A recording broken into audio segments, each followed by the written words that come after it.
doctor Moller anoche, vamos a tener aquí en el Master Seminary, va a mantenerse fiel para eso. Y esta va a ser la central de la inerrancia. Estamos contentos por ello.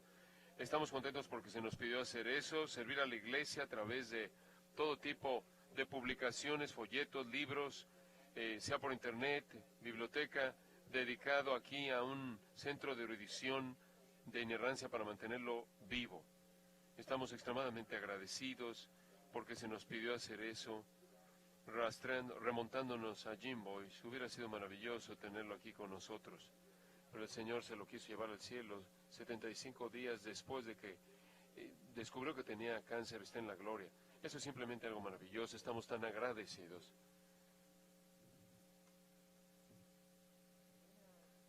Una Biblia inerrante demanda predicación expositiva.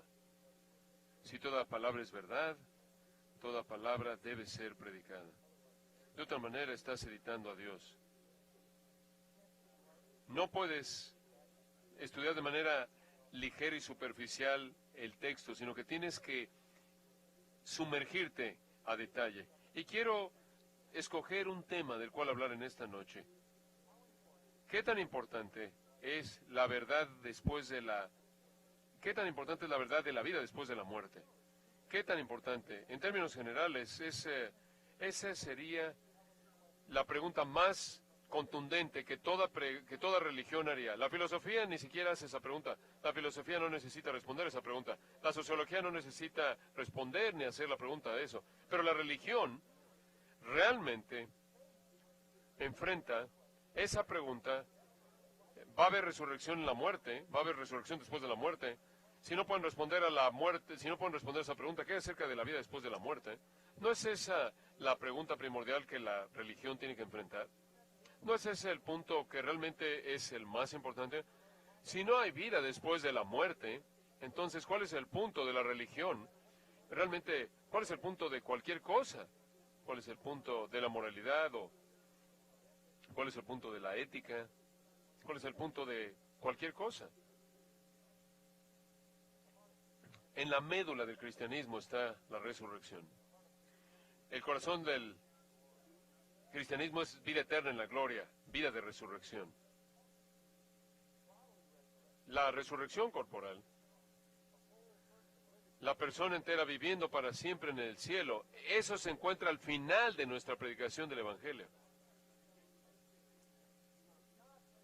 No es nada temporal.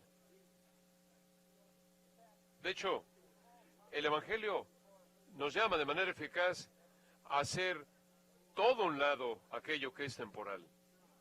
Jesús dijo, tienes que estar dispuesto a deshacerte de tu dinero, tus posesiones, tus amigos, tu familia, todo, si es necesario, para poder aferrarte a aquello que es eterno. Sacrificando todo en este mundo para todo lo que nos espera en el mundo venidero. Ese es el corazón del Evangelio cristiano. Dios envía a su Hijo al mundo para que tengamos vida eterna. Ese es el Evangelio. Dios da vida, Cristo es la vida, el Espíritu Santo es la vida, es el Espíritu que da vida.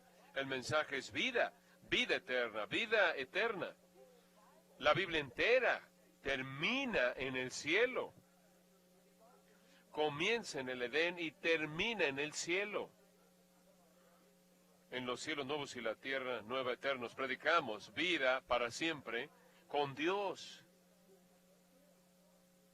Estaba leyendo en un libro interesante, un folleto interesante llamado, escrito por Kevin Swanson, un libro acerca de Jesús. Él puede estar aquí, gracias Kevin por enviarlo. Él tenía una pequeña sección interesante que decía, el festival de Halloween presenta otro ejemplo interesante. Está hablando de cómo la cultura ha cambiado. Técnicamente, la palabra viene de un origen cristiano, una derivación de una tarde de santos. Durante cientos de años estaban alrededor del 31 de octubre celebrando el mundo el Día de los Muertos. Parece que el Día de los Muertos parece que comenzó cuando después muchos de los descendientes de Noé le dieron la espalda a la verdadera historia de Dios acerca de cómo le había rechazado a los muertos. En lugar de celebrar la misericordia de Dios. Noé y su posteridad pasaron mucho tiempo lamentándose por sus muertos. Muchos paganos a lo largo de la historia celebraban el Día de los Muertos, y conforme los cristianos quisieron celebrar a los hombres y mujeres cristianos fieles que murieron bajo persecución cristiana, bajo persecución, establecieron esto, pero conforme pasó el tiempo pasó el tiempo y casi todos perdieron esa costumbre de celebrar a los santos que habían muerto, y ahora hay más estadounidenses celebrando Halloween como el Día de los Muertos que la Pascua. Y cada año hay un incremento masivo de los artículos del Día de los Muertos. Esta cultura está preocupada. Gracias por eso, Kevin. Esta cultura está preocupada por los huesos y las tumbas y los cráneos y los zombies y los vampiros, con la fascinación en lo oscuro, en las tinieblas, en lo gótico. Una evidencia, creo, del aniquilacionismo, un rechazo natural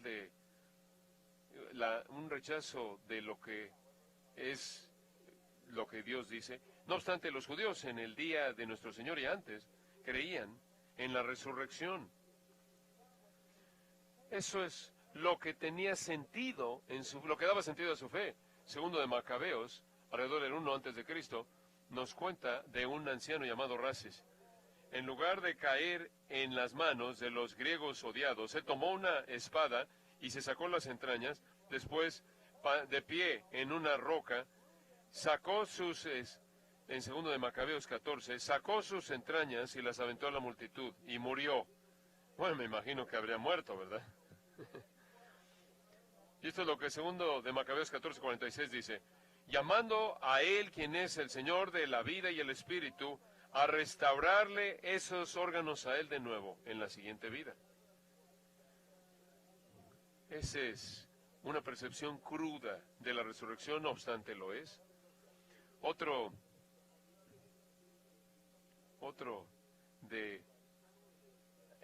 escrito otro libro del primer siglo después de Cristo, dice: la tierra ciertamente restaurará a los muertos, la cual recibe ahora para preservarlos.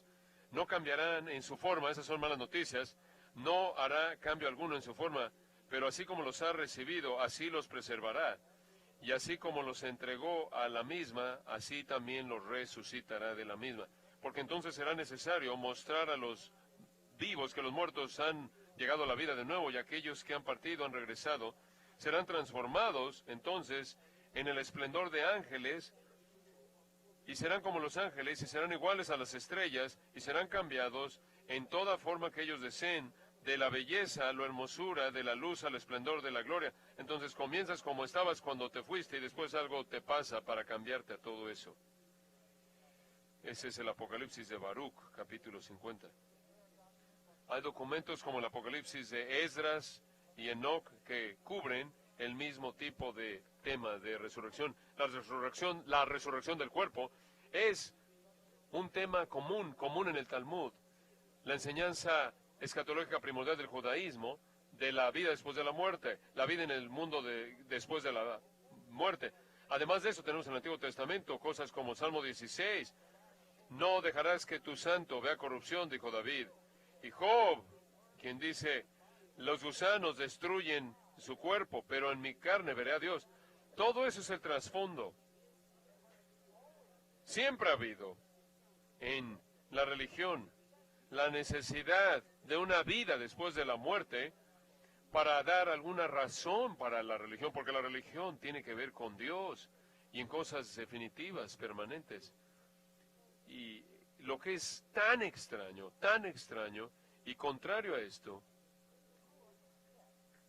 surgió una secta que era dominante en ciertas maneras en la vida de nuestro Señor, que de manera abierta rechazó la vida después de la muerte y la resurrección. Y eran llamados los saduceos.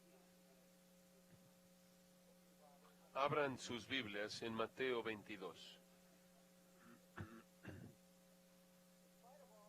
A pesar de toda esta creencia judía en la resurrección, este grupo la rechazó. Y no tenemos que adivinar acerca de eso porque hay varias ocasiones en las cuales se presenta de manera muy clara, muy clara. De hecho, si notan el versículo 23 al principio del texto que vamos a ver, en Mateo 22, 23 dice, aquel día vinieron a él los saduceos, que por cierto dicen que no hay resurrección. Si comparas eso con Hechos 23:8 y la aparición final de los saduceos en el Nuevo Testamento, en el relato del Nuevo Testamento, lo mismo se dice, los saduceos que dicen que no hay resurrección. Esa era la realidad definitiva de su religión, de lo que ellos no creían. Muy, muy importante, una secta muy, muy importante, una secta judía muy, muy importante. No había muchos de ellos, pero tenían el poder. Tendían a ser los sacerdotes, los sumos sacerdotes, aquellos que estaban a cargo de la operación del templo.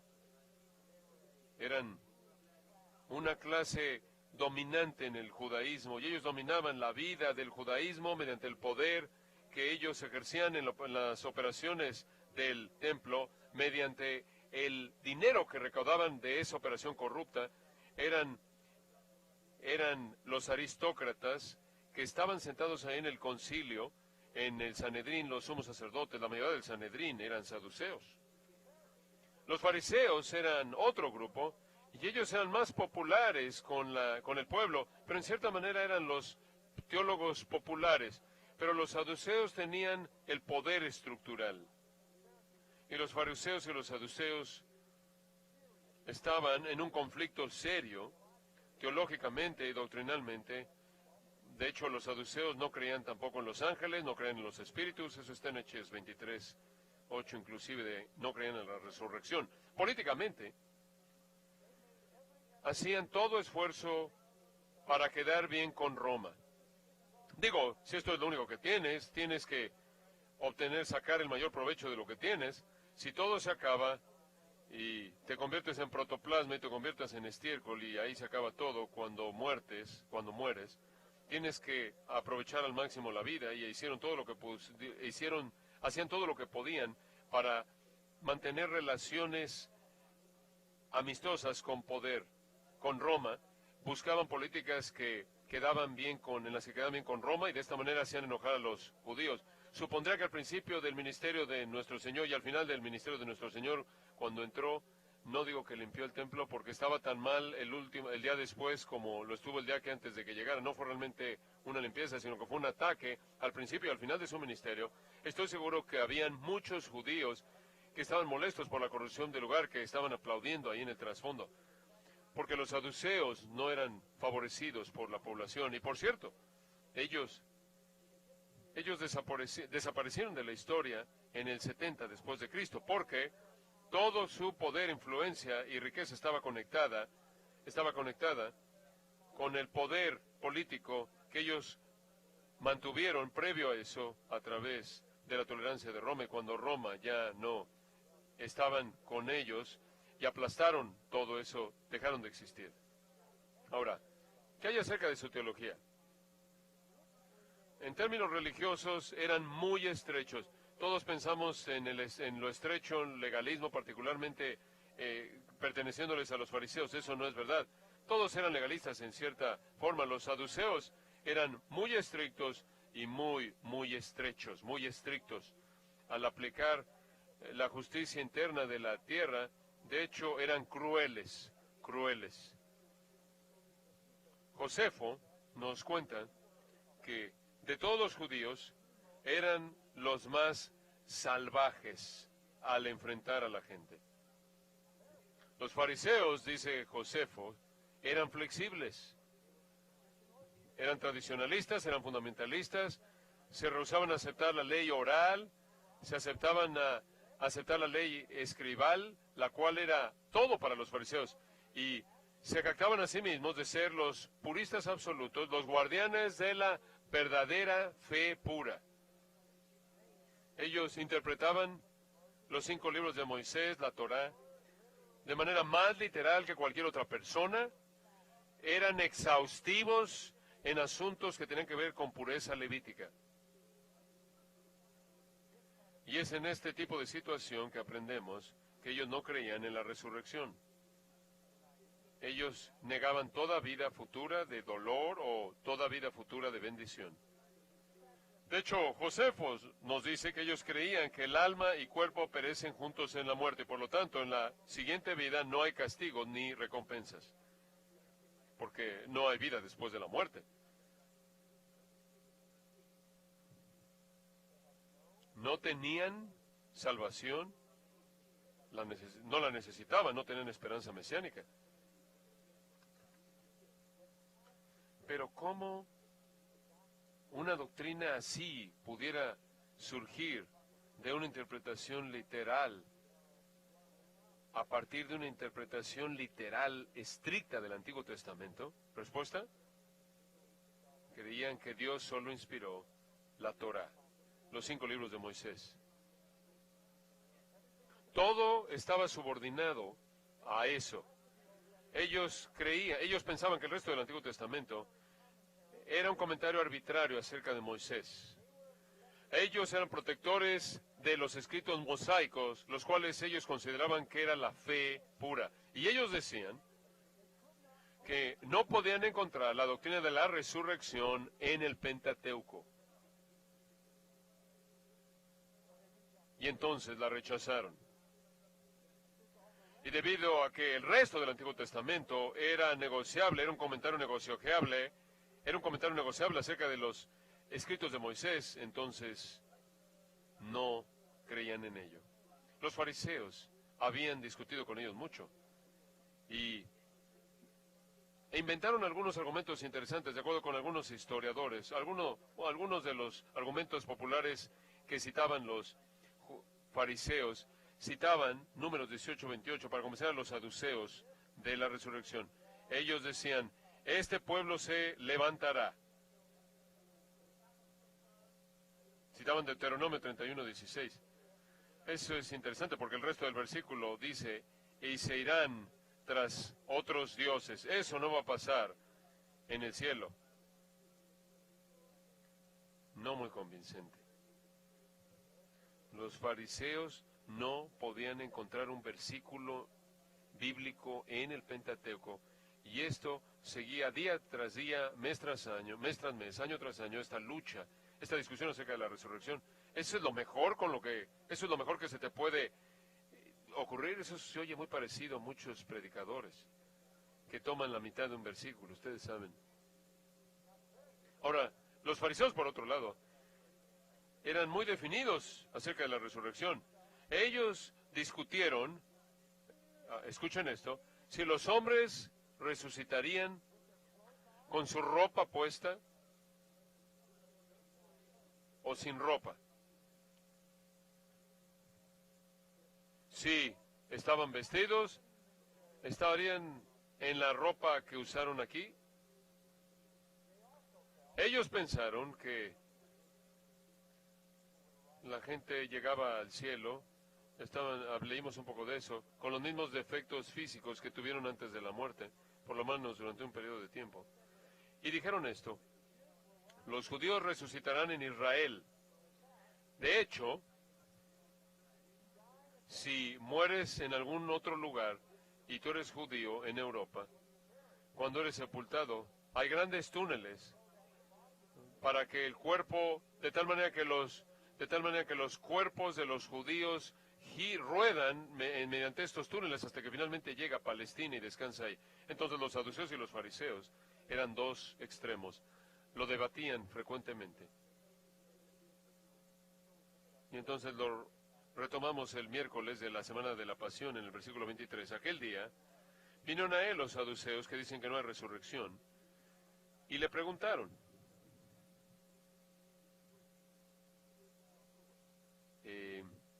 ¿ellos realmente no juegan un papel importante en el ministerio de Jesús, en la primera parte del ministerio de Jesús? En cierta manera se están escondiendo, recordando cuando él hizo lo que hizo al principio de su ministerio. Él pasó mucho tiempo en Galilea, lejos de su operación. Él comenzó en esta semana con acciones atacándolos y lo vieron como una amenaza. Y cuando se sienten amenazados, pelean.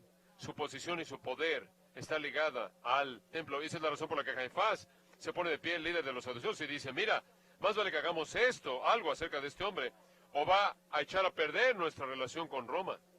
Juan capítulo 11.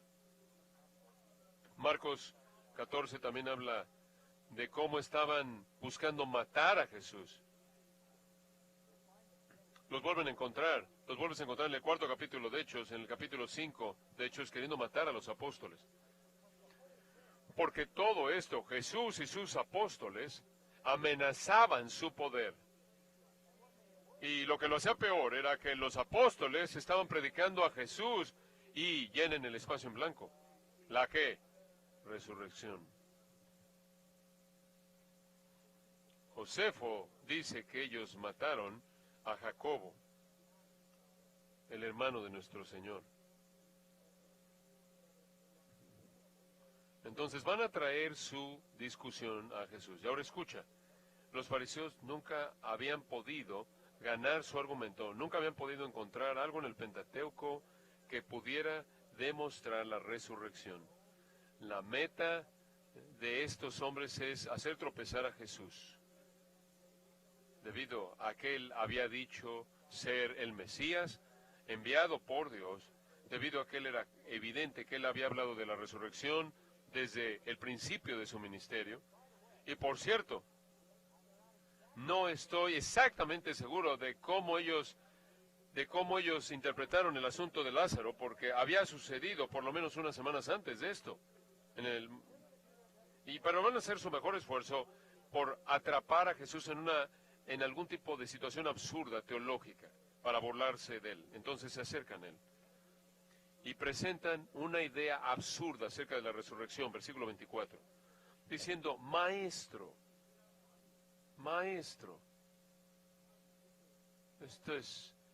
esto es una burla pulida.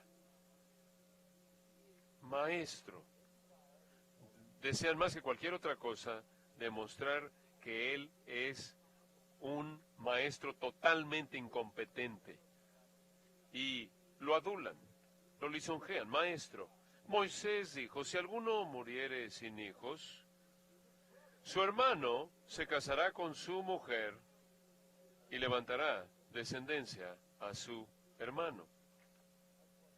Eso es lo que llamamos el matrimonio levirato, que significa cuñado. Eso es Deuteronomio 25. Vayan ahí por un momento, de regreso, no vamos a pasar mucho tiempo ahí, Deuteronomio 25. Cuando hermanos habitaran juntos y muriera alguno de ellos y no tuviera hijo, la mujer del muerto no se casará fuera con hombre extraño. Su cuñado se llegará a ella, la suposición es que él es soltero. Si él es soltero, se llegará a ella y la tomará por su mujer y hará con ella parentesco. Y el primogénito que ella diera a luz sucederá en el nombre de su hermano muerto, para que el nombre de éste no sea borrado de Israel. Así era como ellos garantían la sucesión de las tribus y la posesión de la tierra permaneciera dentro de las tribus. Y si el hombre no quisiera tomar a su cuñada, irá entonces su cuñada a la puerta a los ancianos y dirá, mi cuñado no quiere suscitar nombre en Israel a su hermano, no quiere emparentar conmigo. Entonces los ancianos de aquella ciudad lo harán venir y hablarán con él. Y si él se levantara y dijere, no quiero tomarla, se acercará entonces su cuñada a él delante de los ancianos y le quitará el calzado del pie y le escupirá en el rostro y hablará y dirá, así será hecho al varón que no quiere edificar la casa de su hermano. Y se le dará este nombre en Israel, la casa del descalzado. Esto es algo bastante serio, extremadamente serio. Quitarle su calzado y escupirle en el rostro. Esto, de hecho, apareció por primera vez, no en Deuteronomio 25, esto fue codificado. La primera vez que apareció fue en Génesis 38, en la casa de Judá, hijo de Jacob, porque hubo un hombre ahí llamado Onán, quien se rehusó, recuerdan, en una situación algo extraña, darle un hijo a partir de su muerte, de su viuda. Y recuerdan lo que Dios hizo. Dios mató a Onán por rehusarse a tener un hijo con la esposa de su hermano muerto. y en esa época patriarcal era con la meta de garantizar la seguridad de esa tierra para el futuro y mantener el honor de la familia. El primogénito del cuñado y de la esposa era considerado como un verdadero hijo de la familia y un heredero. Y Moisés había establecido esto como un estándar, demandando que el pariente redentor, el más cercano, levantara posteridad. Y la historia más conocida en donde se llevó a cabo esto fue ¿quién? Boaz y Ruth. Todos conocemos esa hermosa historia. Entonces todo el mundo conoce lo que es el matrimonio levirato. Entonces aquí viene esta trama absurda. Versículo 25, hubo pues entre nosotros 7 hermanos, no sé lo que significa entre nosotros, hermanos saduceos. El primero se casó y murió, y no teniendo descendencia, dejó su mujer a su hermano soltero, claro. De la misma manera también el segundo y el tercero hasta el séptimo. Quiero decirte algo, si yo soy el cuarto, yo me voy de la ciudad. Digo, creo que probablemente esto es antes de que tuvieran algo está pasando aquí. Toda persona en la familia se casaron con esta mujer y todos murieron. Esas son las personas que están oyendo la traducción. No fue tan buena la broma.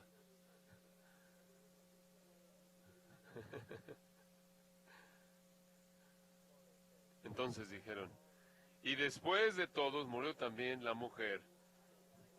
Fue misericordioso. La mujer mató una generación entera.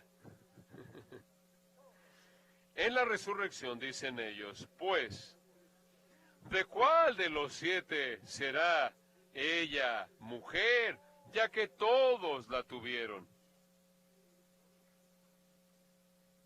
Entonces, esto te da una buena indicación de las suposiciones de la perspectiva de los fariseos de la resurrección que incluía el matrimonio. De lo contrario, ni siquiera habrían presentado esta pregunta.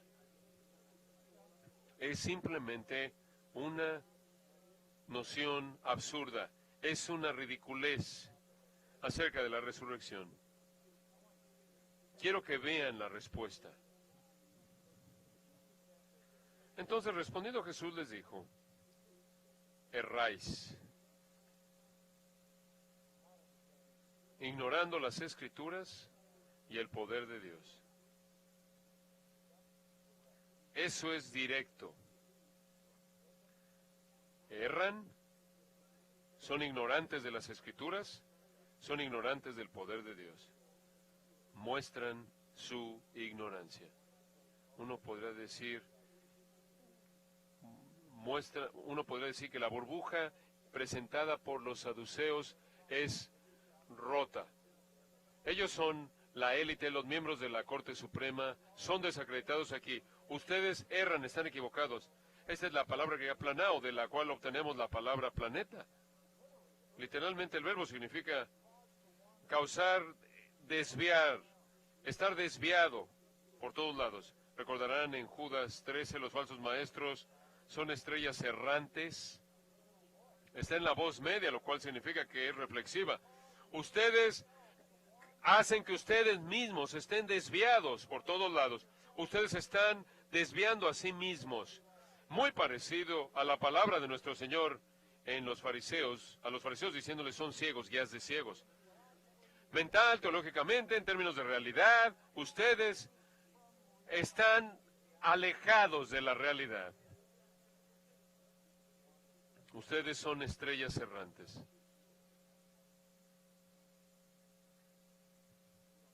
Ustedes no conocen las Escrituras. Esa es una denuncia poderosa de un grupo entero de personas y un sistema entero. Ustedes no conocen la grafe, las Escrituras. Y se acuerdan que todas las Escrituras son ¿qué? Inspiradas por Dios, exhaladas por Dios. Ustedes no conocen las Escrituras. Ese es el problema de todo errante, de persona que está desconectada de la realidad, está flotando alejado de las Escrituras. Y debido a que no conocen las Escrituras, no conocen el poder de Dios. Y la implicación es que no conocen el poder de Dios operando en la resurrección. No entienden las Escrituras, no entienden el poder de Dios con respecto a la resurrección. Si hubieran conocido las Escrituras, habrían conocido el poder de Dios y entenderían que Dios tiene el poder para resucitar a personas en un estado, en una condición en la que el matrimonio no sería necesario. Dios no es como ustedes creen que es. No está limitado en poder. Ustedes creen que es de una manera porque ustedes no conocen las Escrituras, ustedes no conocen lo poderoso que Dios es. Entonces, en el versículo 30, Él les ayuda. Porque en la resurrección ni se casarán, ni se darán en casamiento. Nadie se casa en el cielo, nadie. Las cosas que necesitan el matrimonio aquí, que hacen necesario el matrimonio aquí, no suceden ahí. No hay propagación. Quiero anunciarle esto a los mormones y a los terroristas. No hay 72 vírgenes que están sentadas en almohadas verdes esperando tener sexo celestial. ¿Entienden lo vívido que es esa expectativa que hace que la gente se explote a sí misma? Nada de eso está en el cielo. No hay propagación en el cielo. No vas a tener tu propio planeta, como dicen los mormones, y propagar tus propios hijos espíritus en algún lugar, en algún planeta celestial. El sexo, el matrimonio, la reproducción, el dar a luz, eso es para esta vida, no para la vida venidera. Este fue un golpe bastante fuerte, inclusive que los fariseos pensaban eso, porque en la resurrección, dice él, esas cosas no existen. No existen. Son necesarias aquí, no son necesarias allá. Y después él dice, sino serán como los ángeles de Dios en el cielo. Los ángeles no tienen relaciones físicas con otro ángel. Los ángeles no se propagan. Los ángeles no tienen posteridad, no hay reproducción. Los ángeles no mueren. No tienen familia. Y les recuerdo de nuevo en Hechos 23:8, ellos no creían en los ángeles. El matrimonio es necesario en esta vida porque la gente muere y la raza debe ser preservada. La siguiente generación debe nacer para que Dios pueda completar o terminar su propósito redentor. Pero después de la muerte nadie muere, después de la muerte nadie se casa, después de la muerte no hay relaciones así. Lucas en su relato paralelo dice, ellos son igual a los ángeles en ese respecto. No es que nos volvemos como ángeles, no somos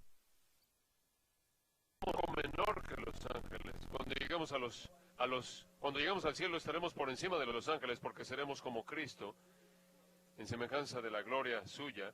Nunca nos detenemos al punto de los ángeles, al nivel de los ángeles. Nuestro Señor está diciendo, ustedes saduceos solo muestran su ignorancia. Ustedes no entienden el poder de Dios. Ustedes no entienden que Dios, como creador, Él puede crear lo que quisiera crear. Pasen a 1 Corintios 15 para ver un pequeño recordatorio de eso en el versículo 35. Alguien va a decir, pero dirá alguno, ¿cómo resucitarán los muertos? ¿Con qué cuerpo vendrán? Necio. Yo no digo eso mucho cuando estoy predicando, pero hay algunas veces cuando alguien está presentando algo que se les debe recordar que ese es un argumento necio. Necio, lo que tú siembras no se vivifica, sino muere antes. Y lo que siembras no es el cuerpo que ha de salir, sino el grano desnudo, ya sea de trigo, de otro grano. Necio. Lo que tú siembras no se vivifica, sino muere antes. Y lo que siembras no es el cuerpo, Pero versículo 38, Dios le da cuerpo como Él quiso y a cada semilla su propio cuerpo. No toda carne es la misma carne, sino que una carne es la de los hombres, otra carne es la de las bestias, otra la de los peces y otra la de las aves. Y hay cuerpos celestiales y cuerpos terrenales, pero una es la gloria de los celestiales y otra la de los terrenales. Una es la gloria del sol, otra la gloria de la luna y otra la gloria de las estrellas, pues una estrella es diferente de otra en gloria. Así también es la resurrección de los muertos. Se siembra en corrupción, resucitará en incorrupción. Se siembra en deshonra, resucitará en gloria. Se siembra en debilidad, resucitará en poder. Se siembra cuerpo nominal, resucitará cuerpo espiritual. Hay cuerpo animal y hay cuerpo espiritual. No. ¿Qué, acaso Dios no ha demostrado realmente la asombrosa variedad de cuerpos que Él puede crear? Necio. Tú no conoces ni las Escrituras ni el poder de Dios. Y después Él dice esto, se vuelve específico acerca de su ignorancia de las Escrituras. Versículo 3.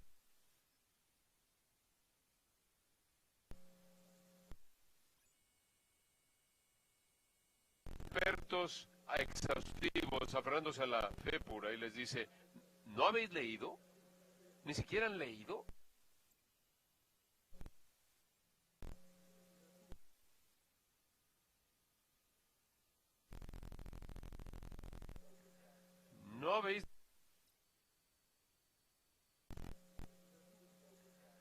¿No habéis leído lo que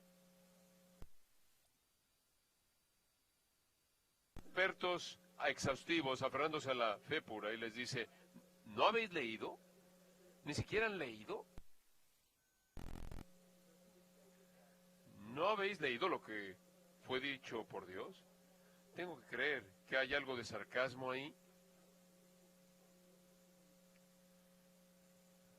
Después Él dice esto. Versículo 32. Yo soy el Dios de Abraham, el Dios de Isaac y el Dios de Jacob. ¿Sí? ¿Qué tiene que ver eso con algo? Ego y mí, yo soy. Enfático.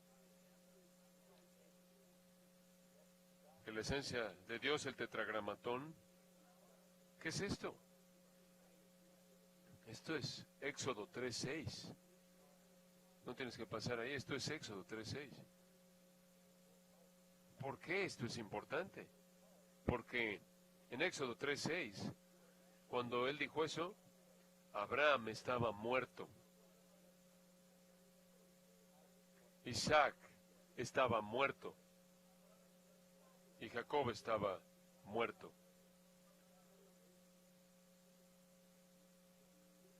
Y él todavía era su Dios.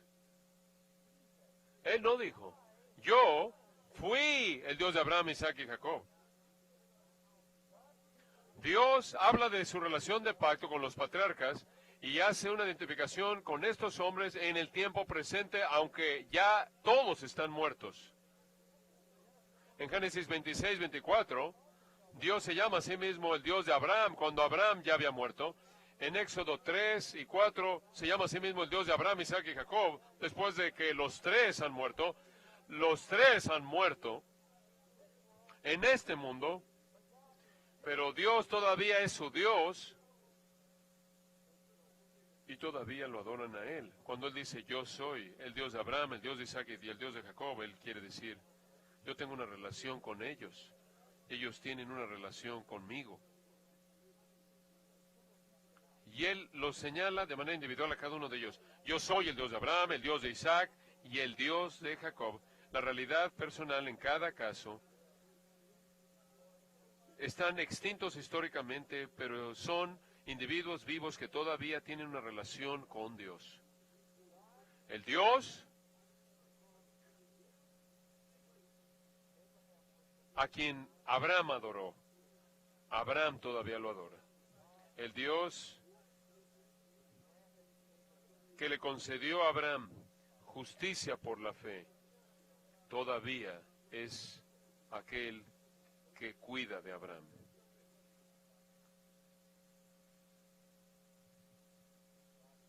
Dios no es el Dios de los muertos, el Dios sino de vivos. Si vas a presentar un punto, al tratar de convencer a la gente de algo tan grande como la resurrección, ¿edificarías o presentarías el argumento en base al tiempo de un verbo? ¿Presentarías ese punto en base, después de años y años y años y años de tratar de encontrar un versículo en algún lugar en el Pentateuco para probar la resurrección? Nuestro Señor supo exactamente a dónde ir y presentó el argumento, basó el argumento entero, y este es del corazón de la religión verdadera. Todo lo presentó en base al tiempo de un verbo. ¿Crees que la inerrancia importa? ¿Crees que las palabras importan?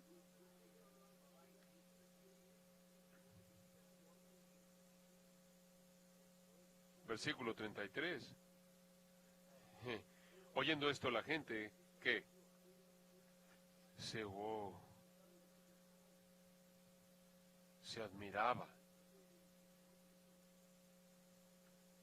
Se admiraba.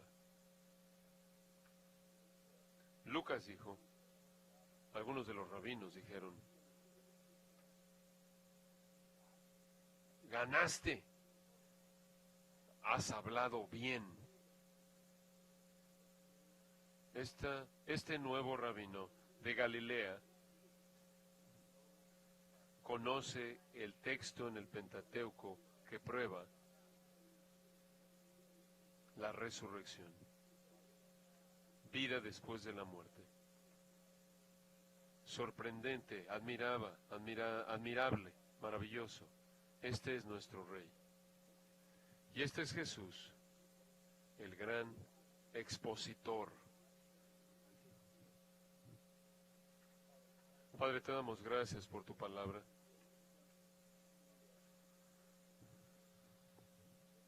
Predicamos a un Dios vivo.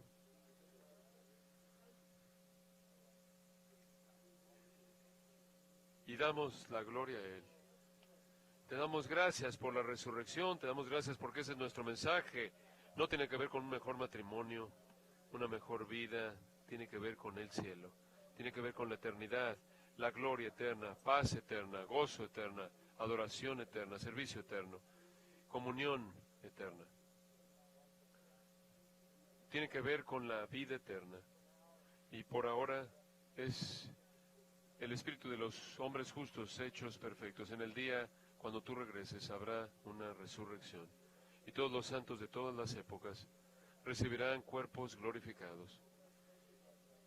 Y la resurrección será completa y tendremos un cuerpo apto para estar en los cielos nuevos y en la tierra nueva. Este es el corazón del Evangelio, tiene que ver con eso. Y Jesús hizo que todo dependiera en lo que uno podría pensar en algo muy insignificante, algo insignificante, el tiempo de un verbo. Que seamos cuidadosos en cómo manejamos tu palabra preciada. Oramos en su nombre. Amén.